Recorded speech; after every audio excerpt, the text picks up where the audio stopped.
Podkāsts Kājas Latvijā. Spārnotie kaimiņi.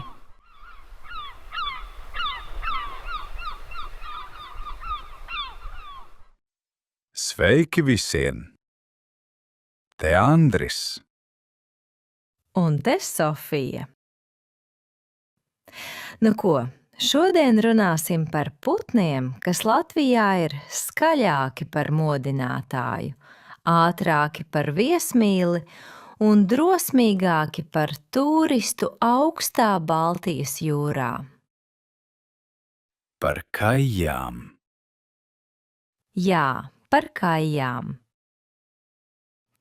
Latvijā ir meži, jūra, lietus, dzintars un, protams, kājas. Dažreiz šķiet, ka tās visu pilsētu uzskata par savu personīgo bufeti. Ja esi bijis Jūrmalā, Liepājā, Ventspilī vai vienkārši pastaigājies Rīgā pie Daugavas, tu noteikti esi tās dzirdējis. Reizēm pat ātrāk nekā ieraudzījis. Tas pazīstamais kliedziens "Kjā!" Un tu uzreiz saproti, jūra ir tuvu, bet tavi frī kartupeļi ir briesmās. Un kāja jau neko neprasa. Nē, viņa vienkārši skatās. Ļoti nopietni. It kā tu būtu parādā naudu viņas ģimenei un tagad mēģinātu aiziet ar smalkmaizīti. Kājas Latvijā nav tikai putni pie ūdens. Tās ir daļa no ainavas. Tās sēž uz latarnām, uz jumtiem un staigā pa pludmali kā mājiņas priekšnieki. Un uzmanīgi pārbauda, kurš ko ēd, kurš kaut ko nometis un kurš ir pārāk atslābis. Atslābt nedrīkst. Īpaši Jūrmalā. Tieši tā. Tu ej pa Jomas ielu, nopērc saldējumu, jūties kā cilvēks atvaļinājumā. Bet kaut kur augšā jau top plāns. Pārtveršanas plāns. Un kāja nemaz neizskatās nervoza. Viņa ir pilnīgi mierīga. It kā viņai būtu diploms stratēģijā un darba pieredze loģistikā. Viņa paskatījās uz mums un saprata. Zīvis ķert ir grūti, bet frī kartupeļi tūristu rokās, tas jau ir daudz sološi. Latvijā bieži var redzēt sudrabkājas. Tās ir diezgan lielas, ar baltpelēkām spalvām, dzeltenu knābi un skatienu, kas saka: es zinu, kas tev ir maisiņā. Ir arī ezerkājas. Tās ir mazākas, elegantākas, un vasarā tām ir tumša cepurīte uz galvas. Tās izskatās mazliet inteliģentākas. It kā būtu atnākušas uz lekciju Latvijas universitātē. Bet no tavas sviestmaizes tāpat neatteiktos. Kājas vispār ir ļoti gudri putni. Tās ātri saprot, kur vieglāk atrast ēdienu. Zvejas ostas, tirgi, promenādes, stāvlaukumi pie lielveikaliem. Kājām tā ir kā dārguma karte. Un te ir svarīgs moments. Mēs bieži sūdzamies. Ak, kājas kliedz, kājas visu nosmērē, kājas ir nekaunīgas. bet mēs paši darām daudz ko, lai tā būtu. Atstājam atkritumus, barojam kājas ar maizi, metam zemē ēdiena paliekas. Kājai tā nav problēma. Tas ir uzaicinājums uz banketu. Un pēc tam mēs brīnāmies, ka viņi nāk atkal. Iedomājies, ja tev katru dienu uz soliņa atstātu bezmaksas picu, tu arī nāktu. Varbūt nelidotu. Bet nāktu noteikti. Starp citu, pavasarī un vasarā kājas Latvijā ir īpaši pamanāmas, jo tad tām ir ligzdošanas laiks. Tad tās kļūst skaļākas, aktīvākas un reizēm ļoti aizsargājošas. Īpaši, ja ligzda kaut kur uz jumta. Cilvēki Rīgā dažreiz jautā, kāpēc šī kāja kliedz 5 no rīta?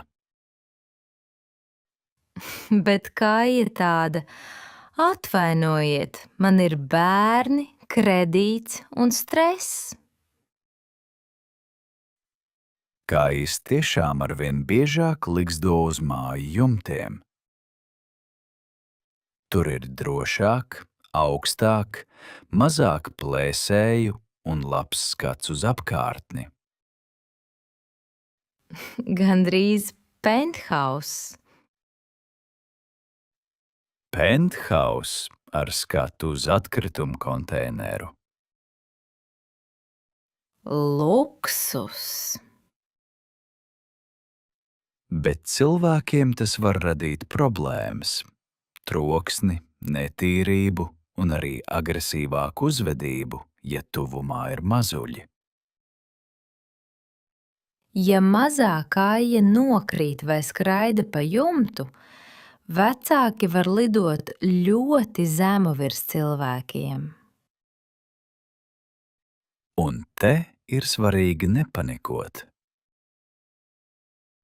Kāja negrib tevi apēst. Lai gan dažreiz izskatās, ka plāns jau ir gatavs. Viņa vienkārši sargā savu mazuli. Tāpēc labāk netuvoties mazuļiem, neņemt tos rokās un nemēģināt glābt, ja tas nav vajadzīgs. Un nevajag vicināt rokas. Kājai cilvēks, kurš vicina rokas, izskatās pēc lielas, dīvainas putna versijas, kas pati sākusi konfliktu. Un vēl, nevajag barot kājas ar maizi. Tas putniem nav veselīgi, un viņas pierod meklēt ēdienu pie cilvēkiem. Tad kāja vairs īsti neredz atšķirību starp mani pacienāja un es konfiscēju šo bulciņu. Tomēr kājas Latvijā ir daļa no piejūras sajūtas. To kliedzieni daudziem saistās ar vasaru, viļņiem un pastaigām pa pludmali. Bez kājām Baltijas jūra laikam būtu pārāk klusa. Piekrītu. Pat pilsētā tās dod sajūtu, ka jūra ir kaut kur tuvumā. Tu ej pa Rīgu, dzirdi kjā, un uzreiz domā, aha, Baltija atgādina par sevi. Vai arī kāds tikko pazaudēja kebabu. Kājas var kaitināt, bet tās ir svarīgas dabai. Tās ēd zivis, kukaiņus, mazos ūdens dzīvniekus un ēdiena atliekas. Tās ir tīrītāji, mednieki, novērotāji un mazliet arī ielas filozofi. Kaijas filozofija ir vienkārša. Viss, kas atstāts bez uzraudzības, pieder man. Skaisti pateikts. To vajadzētu uzrakstīt uz pieminekļa Kaijai kaut kur Liepājā. Tikai piemineklim jābūt smagam. Citādi Kaijas aiznesīs arī to. Tad ko darīt, ja apkārt ir daudz kaiju? Pirmkārt, nebarot tās. Otrkārt, aizvērt atkritumu konteinerus. Treškārt, neatstāt ēdienu ārā bez uzraudzības. Ceturtkārt, respektēt viņu telpu, īpaši ligzdošanas laikā. Un piektkārt, ja ēd bulciņu uz ielas, turi to stingri. Kaijas jūt vājumu. Tāpat kā Latvijas laikapstākļi. Jā, tikai laikapstākļi nezog frī kartupeļus. Lai gan dažreiz šķiet, ka tie zog garastāvokli. Šodien mēs sapratām, ka kaijas Latvijā nav tikai skaļi putni. Tās ir gudri, drosmīgi un ļoti uzņēmīgi kaimiņi. Viņas dzīvo mums blakus arī tāpēc, ka mēs paši esam radījuši viņām ērtu vidi. Tāpēc varbūt pirms sakām, cik nekaunīga kaija, jāpadomā, vai mana bulciņa nav pārāk viegli pieejama? Sargiet sevi, sargiet dabu un nestrīdieties ar kaiju, jo viņai ir priekšrocība gaisā. Ar jums bija Andris Un Sofija. Uz tikšanos!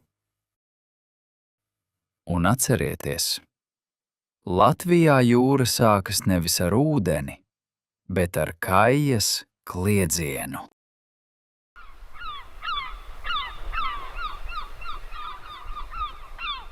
Podkāsts Kaijas Latvijā. Spārnotie kaimiņi. Sveiki visiem! Te Andris! Un te Sofija. Nu ko, šodien runāsim par putniem, kas Latvijā ir skaļāki par modinātāju, ātrāki par viesmīli un drosmīgāki par turistu augstā Baltijas jūrā. Par kaijām! Jā, par kaijām.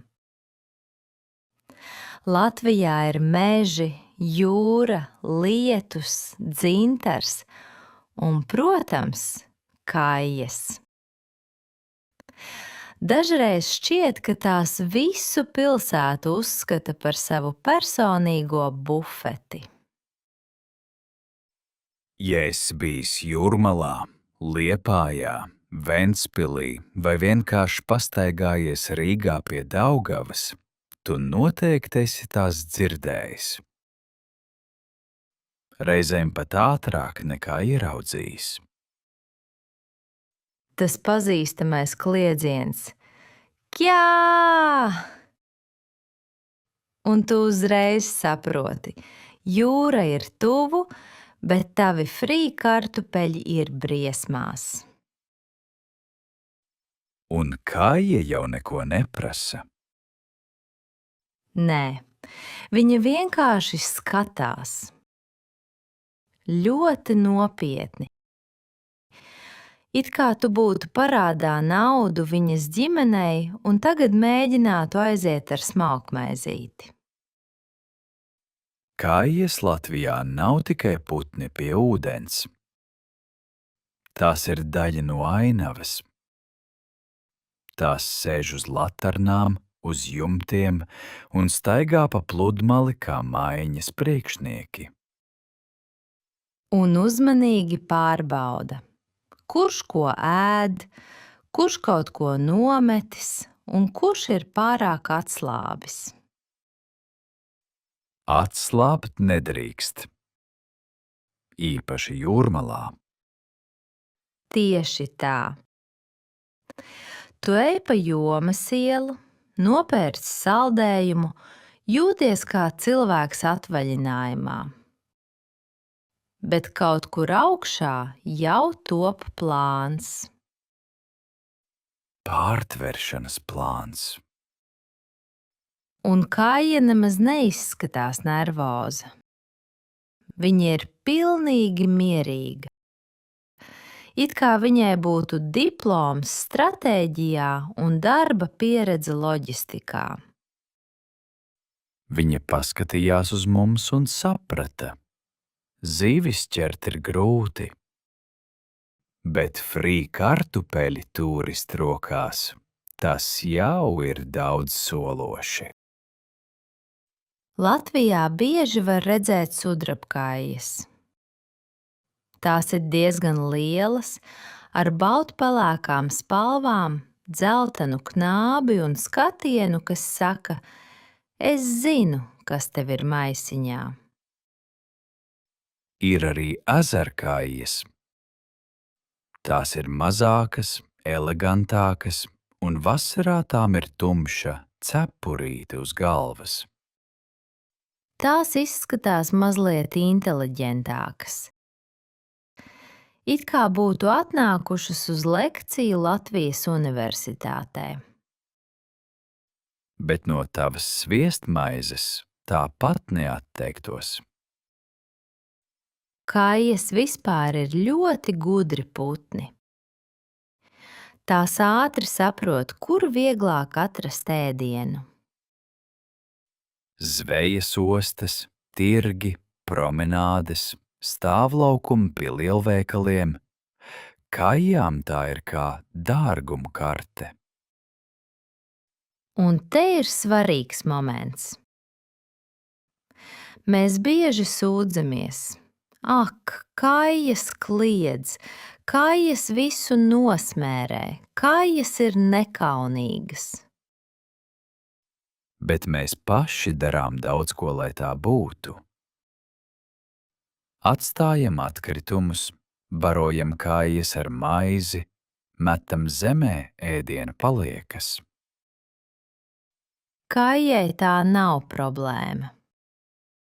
Tas ir uzaicinājums uz banketu. Un pēc tam mēs brīnāmies, ka viņi nāk atkal. Iedomājies, ja tev katru dienu uz soliņa atstātu bezmaksas picu, tu arī nāktu. Varbūt nelidotu. Bet nāktu noteikti.